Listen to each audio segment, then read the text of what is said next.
This is Tips from the Top Floor, episode 676 for March the 26th, 2015. Today's episode is brought to you by Discover the Top Floor, the place to learn photography, a place to photograph amazing destinations together with like-minded people from all over the world. We have finalized the Ethiopia tour that takes place in January 2016. That's open for registrations now. And the Coast to Coast tour in October, I will be in the United States, come to New York City and to San Diego. And in September, there will be the first tour to Donegal in Ireland. It's by far the most beautiful corner of Ireland. Find out more at discoverthetopfloor.com.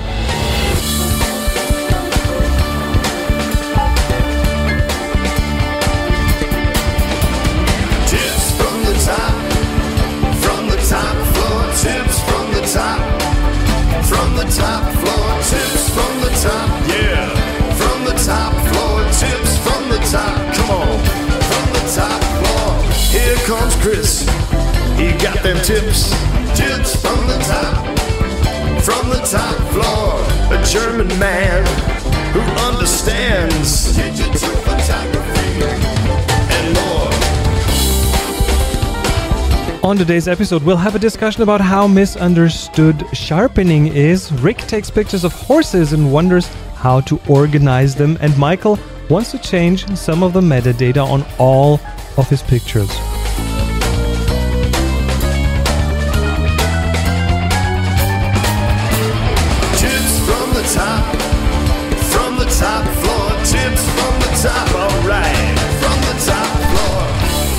Hey Chris, this is Koen from the Netherlands. Thank you so much for the show. I have a question about sharpening. Over the years I've become annoyed with Windows and decided to jump ship and convert to Linux. I've been really happy with my decision, except for the fact that I could not use Capture NX2 anymore. I'm not sure if you have any experience with it, but it loads the presets of your camera directly, and that's why I never really bothered with sharpening, because the program does a very good job out of the box. I have tried multiple programs on Linux with mixed results, and I've settled on Lightzone. It's a nice piece of software that I can really recommend to everyone, as it's free and works on Linux, Mac and Windows. However, the sharpening module could use some work, and now I'm sharpening my images in GIMP, which leads to my question: is there a difference between unsharp mask functions of various programs? I've always thought that sharpening should be done on raw images to get better results, yet I experienced the opposite. Could you shed some light on this? Bye! Whew! Sharpening is interesting. It's a very interesting thing because I think it's really misunderstood. And there are people out there who will tell you that, oh yeah, you have to sharpen. Sharpening is so important, and yeah, without sharpening, nothing works. I don't think that's actually the case. Let's look at what sharpening is. Sharpening's all sharp, every sharpening thing, wherever you see sharpening in your software, it does pretty much the same thing. It increases contrast at the edges of things. Edge contrast. That's what sharpening is. Now, it does not increase the actual sharpness. There is no like additional pixels, not more information in the picture. But what the sharpening does is it increases the perception of sharpness. The thing it makes your eyes believe that there is more sharpness by increasing the edge contrasts. So what those algorithms do, and again, they're all more or less the same. Some are a bit more flexible and a bit more smart, but what these algorithms do is they detect the edges in the picture, like where a dark and a bright thing meet, and then they make the dark side of that edge a bit darker and the bright side of that edge a bit brighter. And that creates more perceived contrast, or actually more actual contrast, and that looks sharper to your eyes, and it's more pleasing to the eye. It's more, your eyes can lock onto it better, and that feels more pleasing to most people, unless you overdo it. And that's where you start creating halos. And those halos pretty much mean that the bright side of that edge is getting so much brighter and in such a big radius, in such a big distance, that you actually see like a bright edge around something. And the choice of these parameters, how much to change that local contrast and how big to make this radius, like how big this halo is allowed to be, that depends on so many factors. That depends on the viewing distance. It depends on the DPI of what you're sharpening. And that is really where the actual difficulty lies. Now, yes, admittedly, there are different sharpening algorithms nowadays that do a bit more analysis and things, but I'm not talking about those. What I'm talking about is pretty much the good old unsharp mask, which is, by the way, an old darkroom technique, but that's for another episode. But for example, let's look at something like Lightroom. When you export from Lightroom, you do not just get to choose from different strengths of output sharpening. You can even choose different media. There's a screen preset, there's a matte paper preset, a glossy paper preset, because all these different media typically have either different DPI, or a print on paper has a higher DPI than most screens. We're getting there slowly. But there are also different viewing distances typically, and different ways of showing you contrasts. Paper, glossy and matte paper have a different contrast response curve. Same for a screen. So those different settings, those different presets, pretty much try to guess and give you kind of a ballpark sharpening there. And then, yes, sharpening algorithms in different applications are different. That includes what kind of gradient they use at the edges or how they interpret a slider setting. Because 50% sharpening strength in Lightroom does not necessarily equate a 50% sharpening strength in Aperture or in iPhoto or in, I don't know, there are so many different applications out there. So sharpening is really one of the things that I would personally be careful with. And to be honest, I'd say 80% of the pictures that I use, that I export, do not see any form of sharpening because I rarely find it necessary to apply it. This is Tips on the Top Floor. Thank you so much for joining. My name is Chris Marquardt. You're listening to the longest running photography podcast on the interwebs. And it's a Q&A show. Yay! Ding, ding, ding, ding.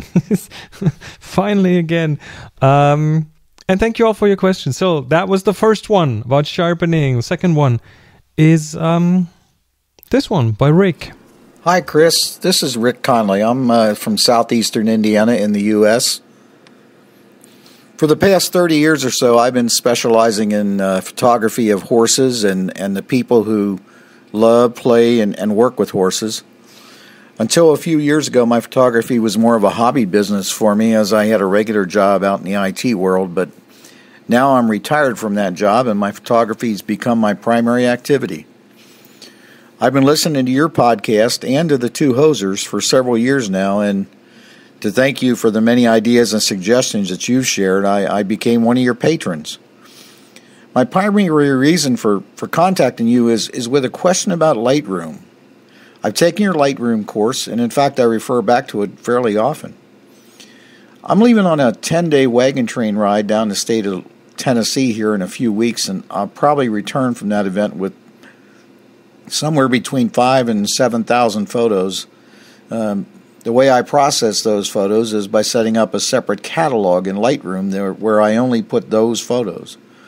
Then I'll store that catalog in a separate folder in Windows, and in that same folder I'll also put all the original photos. Then I'll process those photos and reduce that number from 5,000 to 7,000 down to just a few hundred that I'll display out on my website.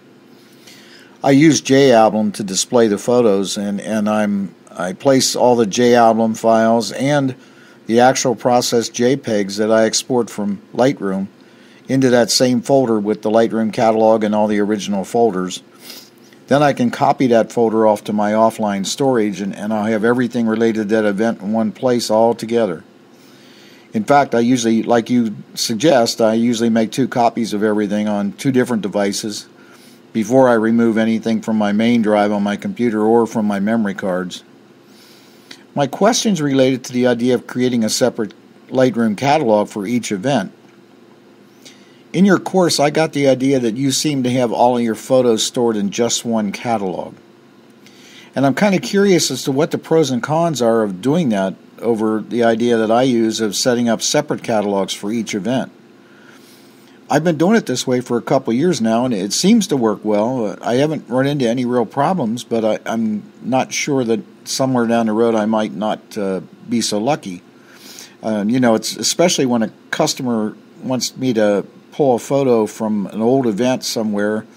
I know that I can just go to the folder, even offline, where I've got that event folder stored, and open the Lightroom catalog and be able to do whatever I need to do. So I'm kind of interested in hearing your thoughts on this. And I'll just end by saying thanks for all you do for all of us. I'm sure that there's a lot of others out there like me whose photography has improved tremendously just by listening to your ideas and your suggestions. And I got to also, just as I said, give a shout out to the two hosers who I found out about through you. So I'm sure they're friends of yours also. So anyway, thanks a lot, Chris, and I look forward to hearing their response. Thanks. Separate catalogs per event.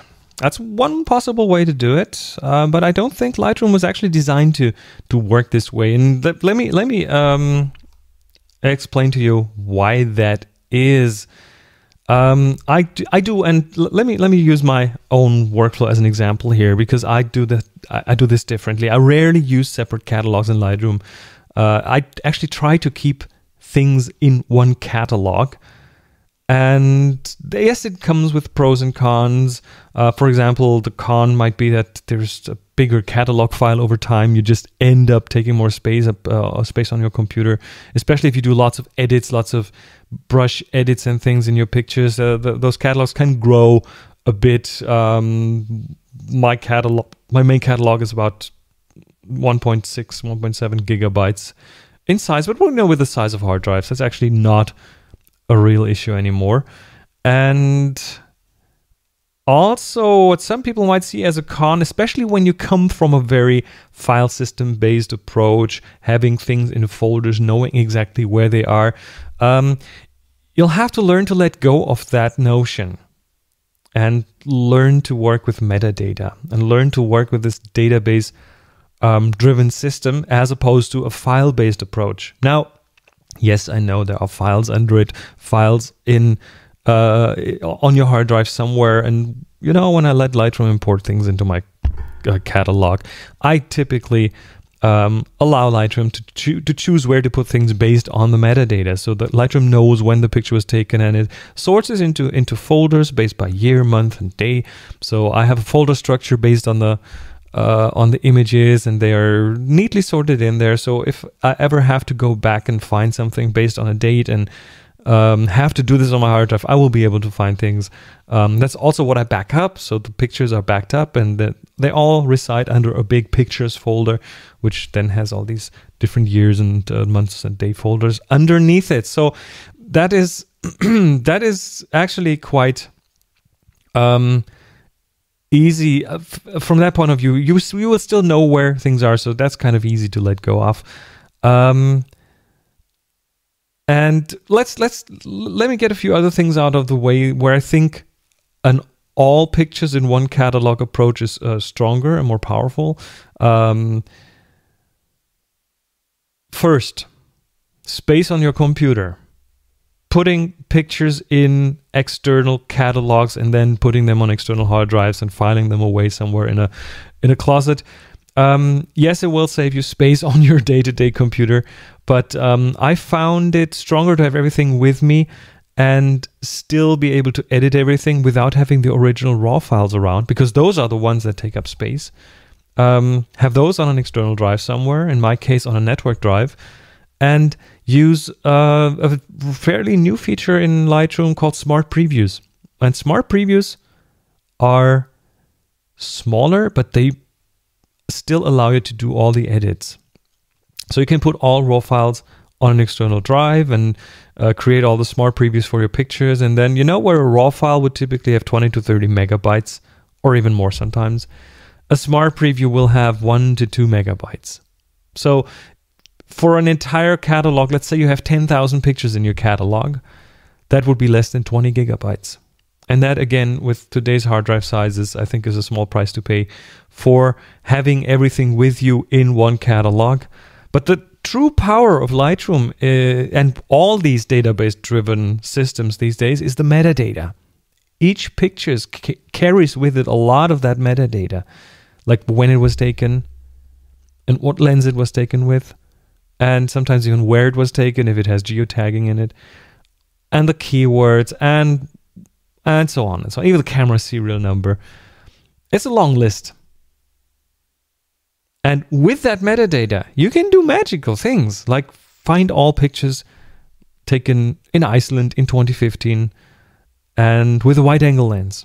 That's a kind of combination that I might actually use. Like, I need to find a picture for a podcast episode as a title, or I might want to do I might want to do a calendar for my family, or I might want to do a photo book, and these might be the search criteria. Or another example is find all pictures that are tagged with the name of one of the horses that you photographed at a certain date, and that has more than 4 stars. So if you do a good job in rating your pictures and sorting them and tagging them, this way you could quickly go back to a different selection of pictures, and it would be really fast to find those. And even if you only have the date and some of the other metadata that are automatically saved, you will have much faster access to all the pictures without having to go, okay, when was that? What catalog do I go back to?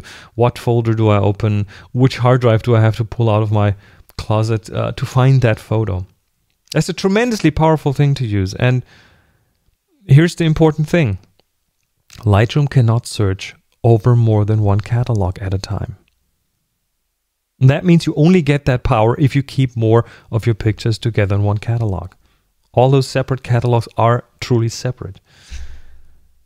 And now, I also understand that people are a bit afraid to keep too many eggs in one basket. Like, oh, if I have everything in my catalog and it dies or my hard drive crashes, what happens? If we lose the catalog.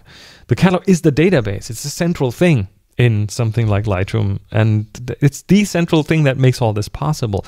All the data is kept in there, not just where those pictures are on your hard drive, but everything about it. What edits you did, that kind of stuff is in the database.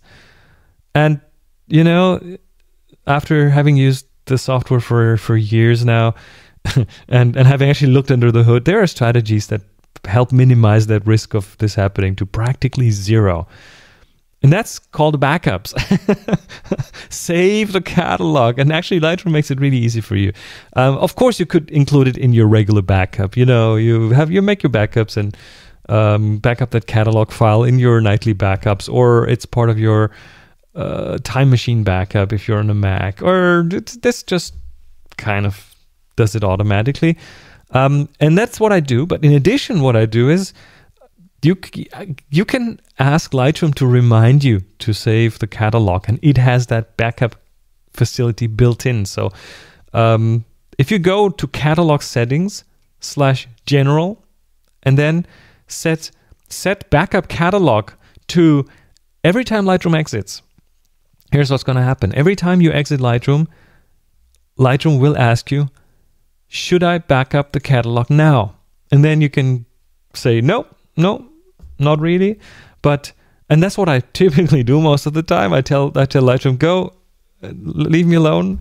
But every once in a while, when I made big changes, when I just imported a ton of pictures and spent an hour browsing through lots of pictures and tagging them and rating them and getting things done in Lightroom, every time I do that and then exit Lightroom, I will say, yes, now back it up. And then I have a fresh backup of that catalog. And if anything ever happens, and that, by the way, goes to an external drive, and if anything ever happens to my Lightroom catalog, I will always have a good copy to go back to. And that wasn't even planned, but here's a shameless plug time. Let me get a jingle for that. Shameless plug time. 1 hour, 1,000 pics. My ebook actually explains some of those concepts in more detail, and you find that at 1hour1000pics.com. Down on that instrument. People, there is music in your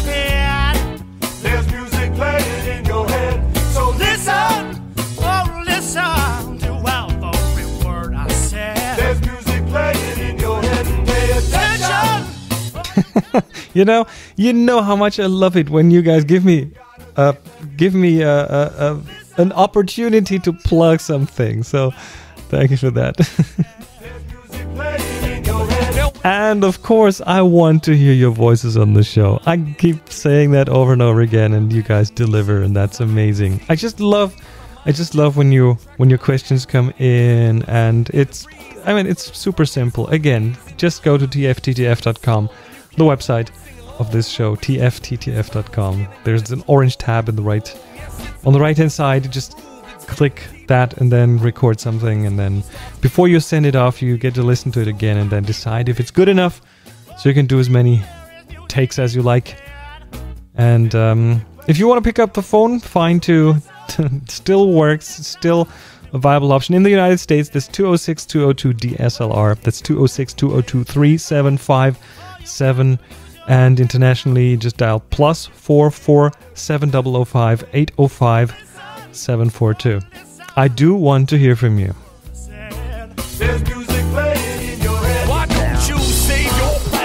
Now, before we continue with the questions, let me point out one of the 2 US coast-to-coast workshops in October. And that's October this year, 2015. Yes, I will be in New York, but I'm actually really looking forward. I'm looking forward to that, obviously, because it's going to be amazing, but I'm also really looking forward to the one in San Diego. That's on the first weekend of October. This workshop starts on Friday evening and goes until Sunday afternoon, so that's about 2.5 days.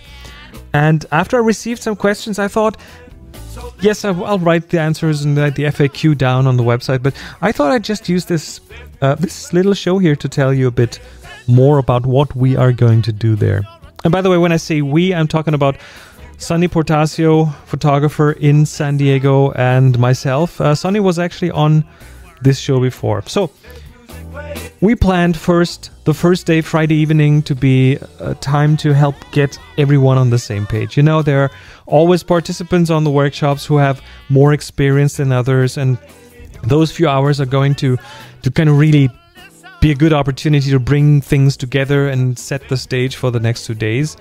And then Saturday morning, we will kick it off relatively early to catch the gorgeous morning light at Balboa Park, which is a stunning place. I mean, just go to Google, the Google image search, put in Balboa Park, Balboa Park, and you'll know what I'm talking about. The architecture there, the entire landscape and everything.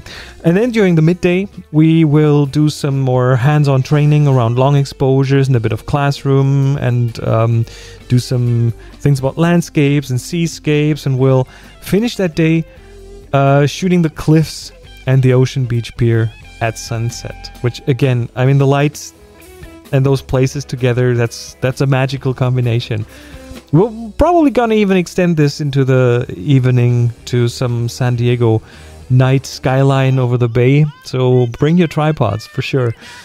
And then Sunday morning we'll pick up the early morning sun again, and during the day we are going to review photos, and reviews are actually an important part of all the workshops I do. So you get to learn from your photos and from the photos that the others took. And so we'll do this in this workshop, and of course, answer last questions, FAQ kind of section. Plus, we have planned a short segment on off-camera lighting, especially in the context of the landscapes and cityscapes that we encounter there. Pretty much strobist. If you Google strobist, you'll know what I mean. That wraps it up. So we're gonna have some playtime around that as well. So join us for the San Diego workshop. You can find out everything about it at discoverthetopfloor.com. Down on that instrument. Hi Chris, this is Michael from Sydney. I'm looking for a Lightroom hack. About a year ago, I gave up my company phone for my own personal phone number. I can tell you it's a big pain in the backside to change a number all around the net. But having done that, I today discovered that within Lightroom there are the XMP files. And within those XMP files, I've got my copyright information.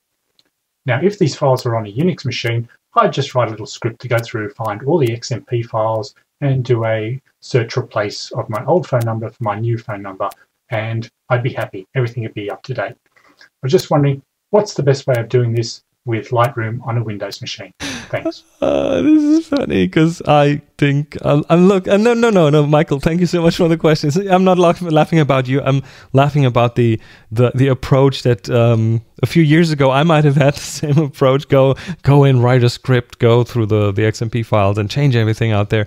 Now, okay, this is part of, actually, this goes back to the Lightroom stuff that we talked about. This is part of the metadata. Your phone number in those files is part of your, it's called the IPTC data. And, don't ask me what that's actually standing for, but it is, yes, in several places. And yes, you can change the XMP data, but then there is also a copy of that data in your database in the Lightroom catalog, and so and you could actually open the catalog because it's a SQLite database. You can actually open it with tools and change it in there, but you don't have to do that because Lightroom will do it for you, and that's pretty much the best way, and not the computer geek's way of trying to slip it in under the hood somehow. No, that's really much easier from within Lightroom, because Lightroom knows where it keeps that data, and it handles the XMP files for you, and it handles the internals of its database for you. That's what it is. It's a big database management system, pretty much. So what you do is you go to your catalog and choose all the pictures. If you want to change your phone number in all pictures, you go to the Lightroom catalog, and if you're on a Mac, you select all pictures with Command A, or if you're on Windows, you do it with Control A. And then you have everything selected, and then you go to the metadata tab in the right sidebar. That's where all those metadata live, and you display the IPTC data if it's not showing yet. And that is, IPTC again is where your copyright and your contact information, all that stuff that you put in manually, where that lives. And then you just change the field you want to change. I mean, you just go to the phone number field, put in your new phone number, hit enter, and then, or tab or something to leave that field. And Lightroom at that point will pop up a dialog to confirm that, yes, you want to apply that change to all the selected photos, and then it'll just do it. And then you can go back to the XMP files, have a look. If it's not in there, Lightroom might actually not overwrite them automatically. What you do is you type, you press Control S on a Windows machine or Command S on Mac while all those files are still selected, and that saves that information out to your XMP files, and then that's all done with the magic of something like Lightroom.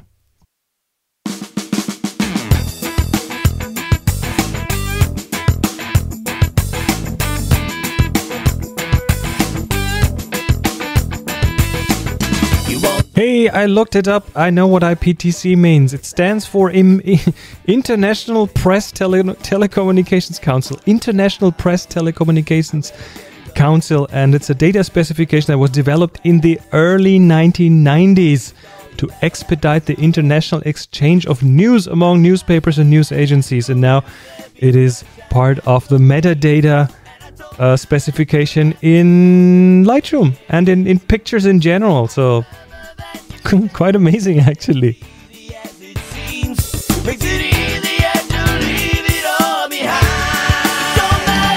That was it for today's episode of Tips from the Top Floor. Thank you so much for listening in, and I hope you enjoyed it. Let me know. Write a comment on tfttf.com/676. Also want to say a quick thank you to all the supporters on Patreon. You can find out more at tfttf.com/Patreon. Music for the show by Jeff Smith, by Josh Woodward, The Natives of the New Dawn, and Hans-Peter Kagerud. Publishing of the show is done, as usual, by Release Pixie, Matt, Revsitar, Armstead. And here's your quote of the day. Again from the Lesser Photographer book by C.J. Chilvers. You have a reputation. Marketing phrases like personal brand come and go and are mostly the work of marketers who believe to own something, you must rename it. Go back decades before such buzzwords pervaded our lives, and you'll find the foundation of this concept was more simply called your reputation. A good reputation comes from your work and your interactions with your community. You have one, whether you want it or not. Whether you care is up to you and your goals as a photographer. I have a hard time believing most pro photographers consider their reputations. I look at their blogs and the consideration given to advertisers over readers. I look at their Twitter feeds that have become broadcasts rather than conversations. I look at their Instagram feeds and see a stream of consciousness instead of considered examples of the work that makes them proud. It seems those who are most worried about building their personal brands have long ago forgotten about their reputation.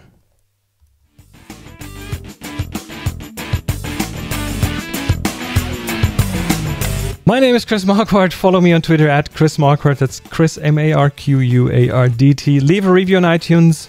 Recommend the show to others. That's pretty much the only way people will find out about this little show. And go to tfttf.com/676 if you want to find out more about some of the things in this show. There will be all the links and everything. Until next time, go out, take amazing photos, and happy shooting.